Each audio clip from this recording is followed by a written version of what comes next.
Sir அவரு ஒரு வித்தியாசமான ஒரு தனித்துவமான அரசியலை வேற மாதிரி கொடுக்க வந்திருக்காரு. நீங்க நினைக்கிற அரசியலை அவர் பண்ணணும்னு நினைக்காதீங்க அப்படின்றது தான் தாவேகா தரப்பு சொல்றது. தினம் பத்திரிகையாளர் சந்திக்கணும், தினம் இதை பத்தி பேசணும், அதை பத்தி பேசணும், உங்க கேள்வியை எதிர்கொள்ளணும்னு அவர் வரல.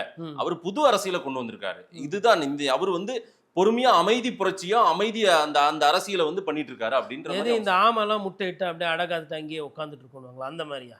ஏங்க இங்க பொறுமையா அரசியல் பண்றதுக்குலாம் நேரம் கிடையாதுங்க. மக்களுக்கு நிறைய இல்ல அமைதியா சாதிச்சுட்டு போயிடுவாரு. சொல்லல்ல செயல் விஜய். அது ஆதவர்ஜுனா தான் சொன்னாருன்னு நினைக்கிறேன். சொல்லல்ல செயல். நீங்க வேணா பாருங்க, ஆதவர்ஜுனா இந்த திமுக கதை தெரியும். நான் அன்னைக்கே சொன்னேன் டிஎன்ஏ ஒரு விஷயம். நீங்க என்னோட பழைய நேர்காணல்லாம் எடுத்து போட்டீங்கன்னா திமுக இதுல தப்பு செய்யறாங்கன்னு சொன்னேன். ஆதவர்ஜுனா அன்னைக்கு கமெண்ட் இந்த மாதிரி போட்டாரு, புரட்சின்னுமே கைது செஞ்சிருக்கணும் இந்த மாதிரி கருத்தை இதே நாம் தமிழர் கட்சியிலயோ பேசியிருக்கிறாங்க.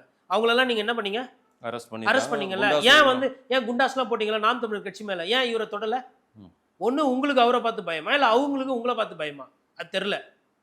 அன்னைக்கே நான் என்ன சொல்றேன்னாங்க, எல்லை மீறி இரண்டு சமுதாயத்துக்கோ இல்ல மக்களுக்குள்ள ஒரு புரட்சியோ ஒரு பிரச்சனையோ பண்ணா செடிஷன் வரும். இந்த நாட்டில் புரட்சி வெடிக்கணும், அமைதி போகணும், எல்லாம் புறப்பட்டு ரோட்டுக்கு போராட்டம் பண்ணுங்க. போராட்டம் பண்ணோம்னா என்ன ப்ரொசீஜர்? காவல்துறையில் போய் அனுமதி வாங்கணும். காவல்துறை அனுமதி கொடுக்கலன்னா கோர்ட்டுக்கு போயிட்டு அனுமதி வாங்கி போராட்டம் பண்ணணும். திடீர்னு ட்விட்டரில் போட்டுட்டு எல்லாரும் புறப்பட்டு வாங்கன்னு போட்டு இந்த மாதிரி ஒரு செய்தியோ கருத்தோ வேற யாருன்னா செய்தி இருந்தால் இந்த திமுக அரசு என்ன பண்ணியிருக்கும்?